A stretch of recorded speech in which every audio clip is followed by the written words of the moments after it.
Have you ever asked yourself, why is it so hard to change my life? You want new habits. You want better English. You want more confidence. But somehow, your brain keeps pulling you back to the old you. If you've ever felt that, trust me, you're not alone. We all fight with our brain sometimes. But today, we're going to talk about something amazing, how to rewire your brain so you can finally create real change. Hey everyone, welcome to another episode of TalkieCast. I'm Tony. And I'm Victoria. We're super happy you're here. And today's topic is one of our favorites. Because learning English is not only about words or rules, it's also about how your mind works. Exactly.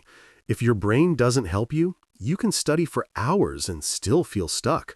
So today, we'll show you how to train your brain, step by step, in simple A2 English. Let's start with something important. Your brain loves comfort. It loves to repeat things. Old habits feel safe, even if they are not good for you. Yes, like when you plan to study English, but your brain says, maybe later. And suddenly you're watching TikTok for 2 hours. And that's normal. It doesn't mean you're lazy. It means your brain is following old patterns. But the best part? Patterns can change. Slowly, gently, one small step at a time. Let me tell you a real story. I used to check my phone every morning before anything else. It was automatic. I didn't even think about it. But one day I told myself, no phone. First, 2 minutes of English. Just 2 minutes? Yes, only 2. Because small changes don't scare the brain. And guess what? After 1 week, it felt easier. After 1 month, it became natural. That's how the brain works. Not with big, dramatic changes, but with small, repeated actions. Here's the first principle to rewire your brain. Start small. Really small. If you want to learn English, study for 3 minutes. Listen for 30 seconds. Read 1 short paragraph. Small steps feel safe. Your brain says, okay, this is easy. I can do this. And once your brain accepts the small steps, it becomes ready for bigger ones. Here's something powerful. Your identity controls your habits. If you think, I am bad at English, your brain protects that identity even if it hurts you.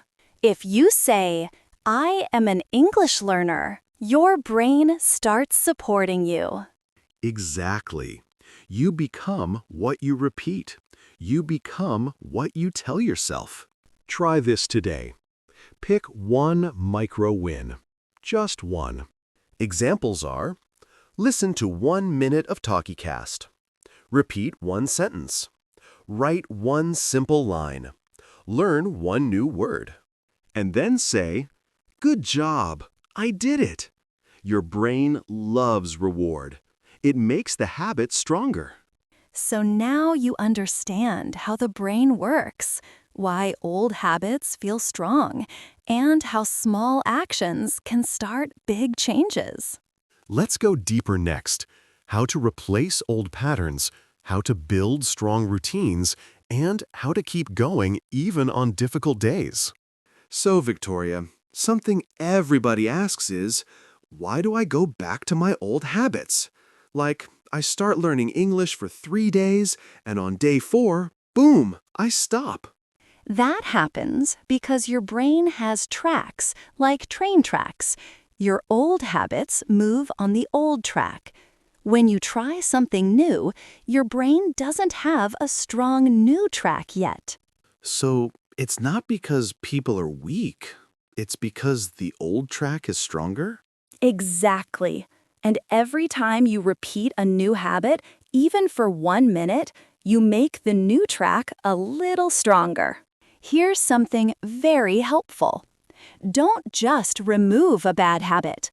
Replace it with a better one. If you remove something, your brain gets confused.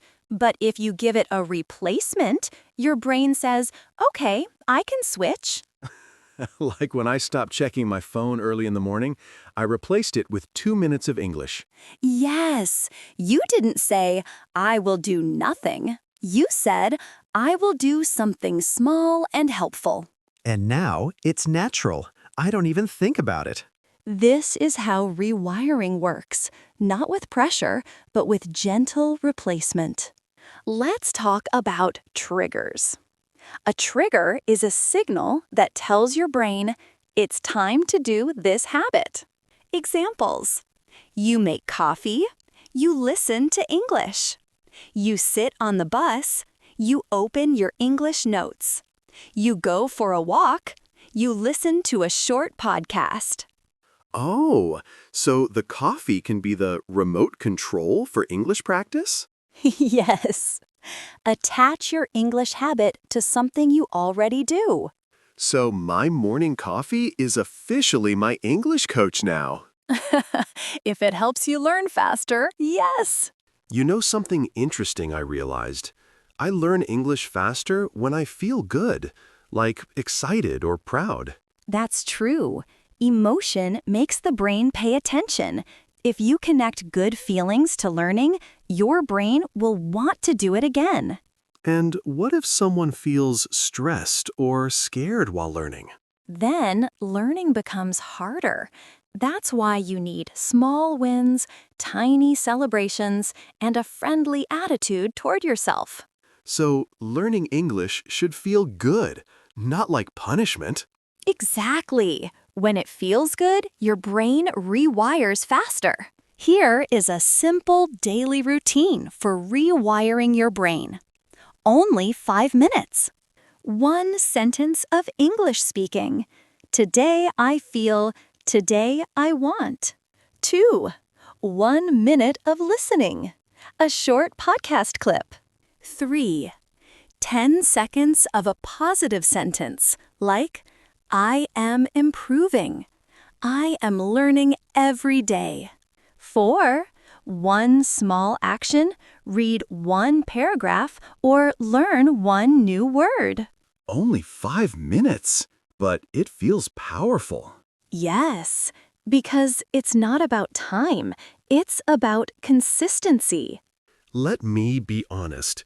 I used to think, if I don't study for 1 hour, it doesn't count. And guess what? I ended up studying 0 hours. That happens to many people. But when I started with small wins, I finally felt progress.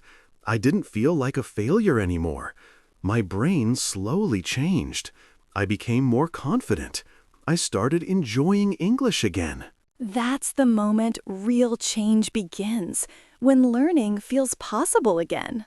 So now we understand how habits work, how to replace old patterns, and how small wins create new tracks in the brain.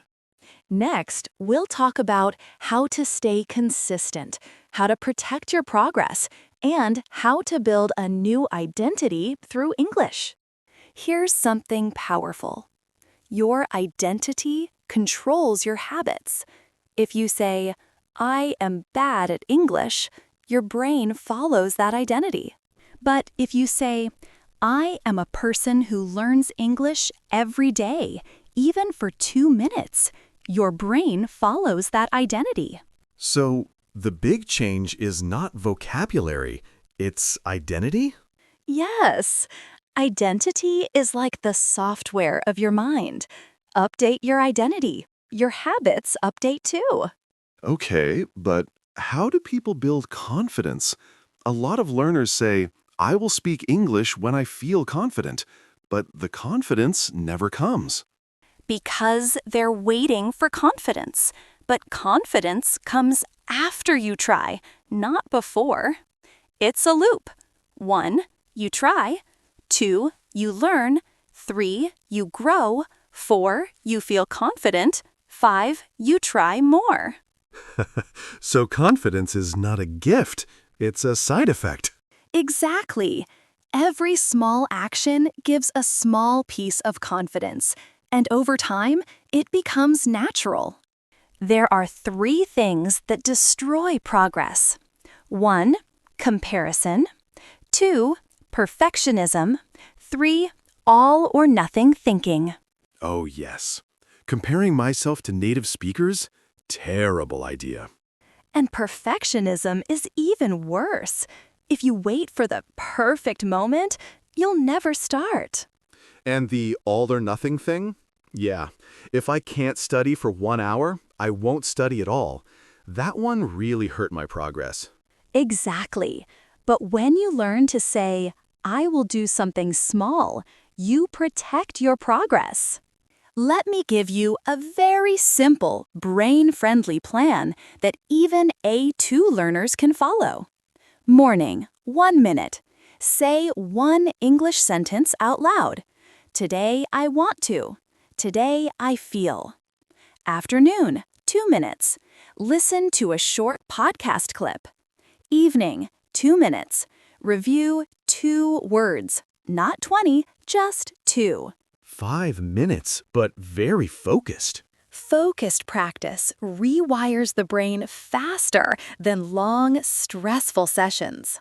People don't talk about this a lot, but how important is rest? Rest is essential. If you never rest, the brain can't create new connections. It needs time to organize what you learned. So, taking a break is part of learning? Yes, a smart break makes you learn faster. Here is a sentence I want every listener to practice. I am becoming an English speaker. Not I will be, not maybe someday, but I am becoming. That feels powerful, like the brain accepts the new identity. Exactly.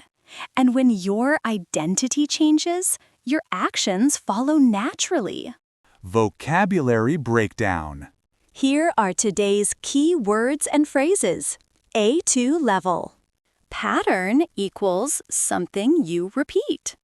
Track equals the path a train uses, your brain's habit path. Replace. Put something new instead of something old. Trigger, something that starts a habit. Small win equals a tiny success. Identity equals how you see yourself. Consistent equals doing something again and again. Break a habit equals stop an old pattern. Try using 3 of these words in your own sentence today. Small actions make big progress. So, today, we talked about rewiring your brain, building better habits, identity, confidence, and simple English routines.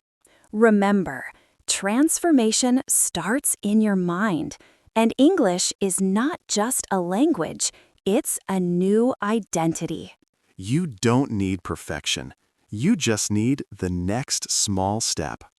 Thank you for spending time with us today. We hope this episode helps you feel stronger, more confident, and more excited about your English journey. If you enjoyed this conversation, please share the episode with a friend. It really helps our podcast grow. And don't forget to subscribe so you never miss new lessons, stories, and vocabulary breakdowns. Keep learning, keep practicing, and keep speaking English. Take care. See you in the next episode. If you like this episode, don't forget to like, comment, and subscribe to TalkieCast.